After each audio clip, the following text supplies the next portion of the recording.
اللہم صلی علی محمد کما تحب و ترضی لہ۔ السلام علیکم دوستو۔ جنات ہزاروں سالوں سے زمین پر آباد ہیں، اور ایسے جنات پاکستان میں بھی لاہور جیسے مشہور تاریخی اہمیت کے حامل شہر میں حضرت آدم علیہ السلام سے بھی ہزاروں سال پہلے سے آباد ہیں۔ آج کا جناتی لاہوتی وظیفہ بھی جنات کی اندیکھی دنیا سے ملنے والا ایک قیمتی موتی ہے۔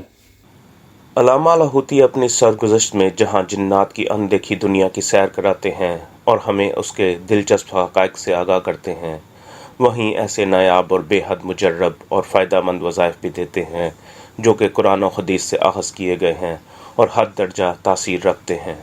علامہ لاہوتی اپنی سرگزشت میں لکھتے ہیں کہ ایک دفعہ مجھے شاہی قلعہ لاہور کے جنات کا دعوت نامہ ملا کہ ایک اسلامی تقریب تھی جس میں تمام دنیا کے بڑے بڑے اولیاء جنات، صالحین جنات اور صحابی جنات بھی شامل ہو رہے تھے۔ اس میں باورچی جن بابا بھی آ رہے تھے جن کا ذکر پہلے گزر چکا ہے۔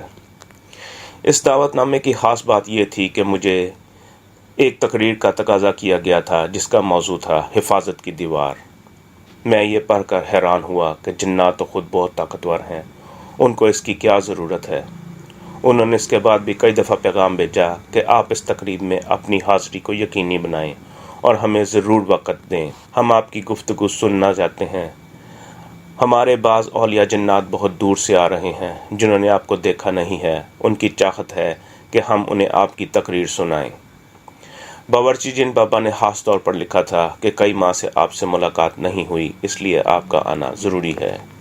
یہ نشست رات 11:15 بجے سے لے کر صبح 4:15 بجے تک ہونی تھی۔ ٹھیک 11:15 بجے ایک بہت بڑی گدھ کی شکل کی جنات کی مخصوص سواری مجھے لینے آئی، جس کے چاروں طرف پر ہی پر تھے، اور انہی پروں سے بیٹھنے کے لیے گدیاں اور چھت اور پورا کیبن بنایا گیا تھا جس میں 4 آدمیوں کے بیٹھنے کی جگہ تھی۔ ایک دروازہ کھلا اور میں اس میں سوار ہو گیا اور دروازہ بند ہو گیا۔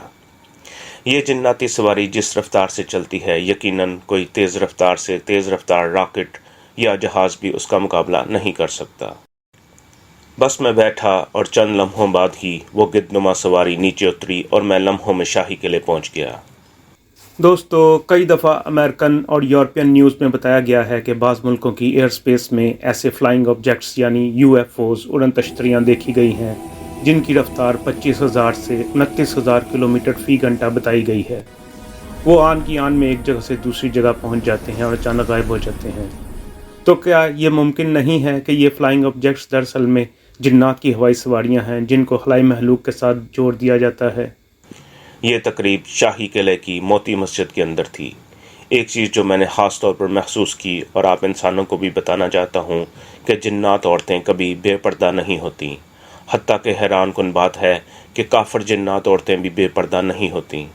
چونکہ یہ مخلوق انسانوں سے بہت پہلے کی ہے، ان کے اندر مذہب بہت پختہ ہوتا ہے۔ یہ جنات وہ زبان بولتے ہیں جو حضرت اسرائیل علیہ السلام بولتے تھے۔ دوستو، کیا اس کا مطلب یہ ہے کہ جنات کی یہ نسل حضرت آدم علیہ السلام کے بھی ہزاروں سال پہلے سے اس جگہ یعنی لاہور کے شاہی قلعے کے علاقے میں آباد ہیں؟ دوسرے لفظوں میں لاہور بھی ہزاروں سالوں سے مسلسل آباد چلا آ رہا ہے۔ ویسے بھی تاریخ اٹھا کر دیکھیں تو مغل حکمرانوں کے علاوہ بھی مسلم حکمرانوں کے دور میں اکثر اہم تعمیرات کے لیے اللہ کے ولیوں اور روحانی علم رکھنے والے علماء کے مشورے سے تعمیر کی جگہ منتخب کی جاتی تھی۔ اس کی وجہ یہ ہے کہ انسان کے اس دنیا میں آنے سے ہزاروں سال پہلے سے ہی سیارہ زمین پر بہت سی جگہیں بدی یعنی شیطانی اعمال اور بہت سی جگہیں خیر یعنی رحمانیہ اعمال کے لیے مخصوص چلی آ رہی ہیں۔ لاہور میں جناب حکیم طارق محمود دامت برکاتہم نے بھی اپنے تسبیحانے کے لیے اپنے مرشد پاک رحمہ اللہ علیہ کی رہنمائی میں ایسی جگہ کا انتخاب کیا جو صدیوں سے اولیاء کرام کی نسبت اور ان کے اعمال کی برکات سمیٹے ہوئے ہے۔ جبکہ ہم اگر قدیم لبنان، عراق، بابل اور نینوا کی بات کریں تو وہاں قدیم مشرک اور کافر اقوام کے تمام مندر اور عبادت گاہیں چن چن کر ایسی جگہ بنائی گئی تھیں جو ہزاروں سالوں سے بدی اور طاغوت کے شیطانی اعمال کی نحوست سمیٹے ہوئے تھیں۔ اب ہم علامہ کی طرف آتے ہیں۔ وہ بتاتے ہیں، تھوڑی ہی دیر کے بعد قرآن پاک کی تلاوت ہوئی اور مدینہ منورہ سے آئے ہوئے ایک قاری جن نے سورہ یاسین کا پہلا رکوع تلاوت کیا۔ تلاوت کے بعد مجھے بلایا گیا۔ اس تقریب میں میری تقریر فجر تک جاری رہی اور وقت کا پتہ ہی نہ چلا۔ وہاں میں نے حفاظت اور حصار پر جو بیان کیا وہ مختصر آپ کو بتانا چاہوں گا۔ حیرانی کی بات ہے کہ جنات کو بھی جنات سے حفاظت کی ضرورت ہوتی ہے۔ وہ اس لیے کہ آگ سے بنی ہوئی اس مخلوق میں شرارت بہت زیادہ ہے، چاہے وہ جنات مسلمان ہوں یا کافر۔ چند مسلمان جنات پختہ ایمان رکھتے ہیں اور ان کا مزاج شرارت کا نہیں ہوتا، لیکن بعض جنات ایسے ہوتے ہیں جو ہوتے تو مسلمان ہیں لیکن ان کا ایمان کمزور ہوتا ہے، اور وہ بھی بعض اوقات شرارت اور نقصان پہنچا جاتے ہیں۔ علامہ فرماتے ہیں، مسلمان اور غیر مسلمان ہر طرح کے شریر جنات سے حفاظت کے لیے ایک عمل اس محفل میں بیان کیا۔ وہ عمل یہ ہے کہ رات 12 بجے کے بعد یعنی آدھی رات کے بعد اپنے پاس تیل، شہد اور پانی کی بوتل رکھ لیں۔ اگر زمزم اور بارش کا پانی اس بوتل کے پانی میں شامل ہو تو اور بھی اچھی بات ہے، ورنہ سادہ پانی بھی ٹھیک ہے۔ پھر 2 رکعت نماز نفل حفاظت کی نیت سے پڑھیں۔ یہ 2 نفل پڑھنے کے بعد پہلے 3 دفعہ درود ابراہیمی پڑھیں، پھر 1 مرتبہ آیت الکرسی پڑھیں، اور جب وَلَا يَعُودُهُ حِفْظُهُمَا وَهُوَ الْعَلِيُّ الْعَظِيمُ پر پہنچیں تو اس کی بہت زیادہ تکرار کریں، اور تکرار کرتے جائیں اور اتنے وجدان سے تکرار کریں کہ آپ کو پسینہ آ جائے اور آپ کا جسم شرابور ہو جائے، لیکن اپنی حفاظت کے نظام کا تصور کرتے ہوئے اس کو دہراتے جائیں، اور جب یہ تکرار اتنی ہو جائے کہ آپ کو احساس ہو جائے کہ اللہ کا نظام آپ کے ساتھ ہو گیا ہے تو اس وقت رک جائیں۔ پھر آپ سجدے میں چلے جائیں اور سجدے میں جا کر پھر اس کی تکرار شروع کر دیں۔ آپ کا جسم پھر پسینہ پسینہ ہو جائے، پھر سجدے سے اٹھیں اور پھر وَلَا يَعُودُهُ حِفْظُهُمَا وَهُوَ الْعَلِيُّ الْعَظِيمُ کی تکرار کریں اور اتنا دہرائیں کہ آپ تھک جائیں۔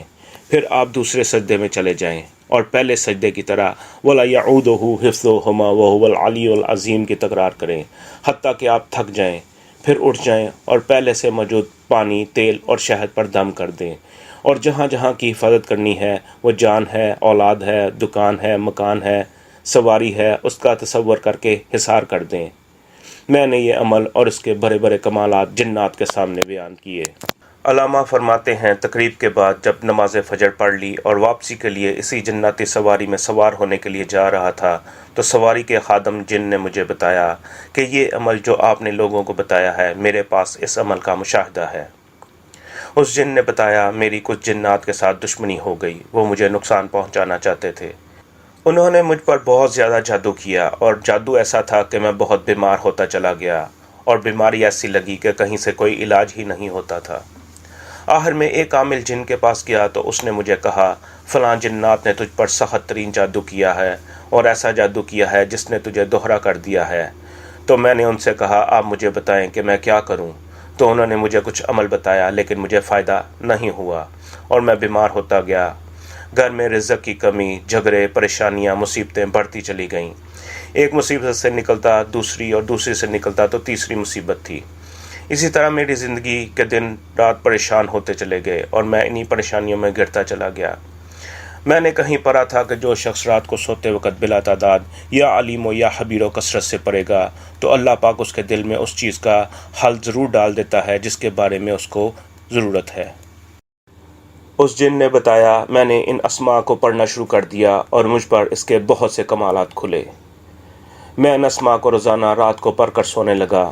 ایک دفعہ میں رات کو یہ اسماء بلا تعداد کثرت سے پڑھ کر سو گیا تو خواب میں کسی آواز دینے والے نے آیت الکرسی والا یہ عمل بتایا اور فرمایا، اگر 7 سمندر کی مخلوق بھی نقصان دینے کے لیے آ جائے تو کبھی بھی تجھے نقصان نہیں دے سکے گی۔ میں نے یہ عمل مسلسل 41 رات کیا۔ آج میں آپ کے سامنے بالکل تندرست کھڑا ہوں۔ اس عمل کے کرنے سے میرے جسم سے آگ سی نکلی اور شعلے نکلے، اور میرا جسم ٹھنڈا ہوتا گیا اور پرسکون ہوتا گیا۔ طبیعت کے اندر جو ہر وقت بے چینی تھی وہ ختم ہو گئی، میرا رزق بڑھتا گیا، زندگی میں برکت بڑھتی گئی، پریشانیاں ہٹ گئیں اور میں پرسکون ہو گیا۔ علامہ کہتے ہیں، میں حیران تھا کہ سبحان اللہ، اس کو یہ عمل پہلے سے مل چکا تھا۔ میں نے اس کو مبارکباد دی اور مجھے اس عمل کی ایک اور تصدیق مل گئی۔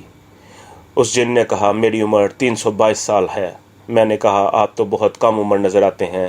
تو وہ کہنے لگا، یہ بھی اسی عمل کی برکت ہے۔ بڑھاپے نے مجھے وقت سے پہلے ہی گھیر لیا تھا، بس میں یہ عمل کرتا گیا۔ مجھے ایسا احساس ہوا جیسے کوئی طاقت ہے جس نے میرے اندر قوتیں ڈال دی ہیں، اور میرا وجود، میرا جسم خوبصورت سے خوبصورت ہوتا گیا۔ یہ سب اسی عمل کی برکات ہیں۔ دوستو، العلی العظیم، یہ اللہ کے وہ اسماء ہیں جو ایک طرف تو آیت الکرسی جیسی بے پناہ طاقت رکھنے والی آیت کا حصہ ہیں، وہیں حزب البحر جیسی طاقتور دعا کے شروع میں ہیں، اور یہ دونوں کلام حفاظت کا اٹوٹ نظام دینے کے علاوہ بدی اور شیطانی اثرات اور اعمال کو جڑ سے ختم کر دیتے ہیں۔ علامہ کی طرف سے ان اعمال کی اجازت ہے۔ آج آپ کو آیت الکرسی کے ان کلمات کا ایک اور حفاظت کا عمل دیتا ہوں۔ یہ بہت ہی مجرب اور کامیاب عمل ہے۔ اگر آپ کسی جگہ پر شیطانی یا انسانی دشمنوں سے خوف محسوس کریں تو سانس روک کر 11 دفعہ یہی کلمات پڑھ کر اپنے اوپر پھونک دیں۔ تمام بے چینی اور گھبراہٹ ختم ہو جائے گی اور حفاظت بھی ہوگی۔